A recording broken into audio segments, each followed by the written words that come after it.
بزرگترین پروژه تاریخ که آینده جهان رو عوض میکنه. یه چیز عجیب داره تو دنیا اتفاق میفته. ژاپن از سال آینده پروژه‌ای رو شروع میکنه که تا چند سال پیش حتی به مسخره ترین تخیلات علمی هم نزدیک نبود. ساختن آسانسور فضایی. آره، یه آسانسور که مستقیم تو رو از زمین تا دل فضا ببره. قرار انسان‌ها رو تا ارتفاع 36,000 کیلومتری بالا ببره. ساده بخوام بگم یعنی 5 برابر فاصله تهران تا توکیو.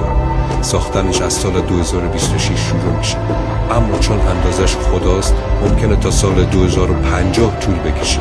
مسیر حرکتش یک حاب از نانولوله‌های کربنیه، یه ماده که از فولاد 20 برابر قوی تره، اونقدر محکم که بتونه همچنانی رو تحمل کنه. اون بالا هم 2 ماهواره عظیم مثل وزنه تعادلی عمل میکنه و یه ایستگاه فضایی شناور که کابل ازش آویزون میمونه.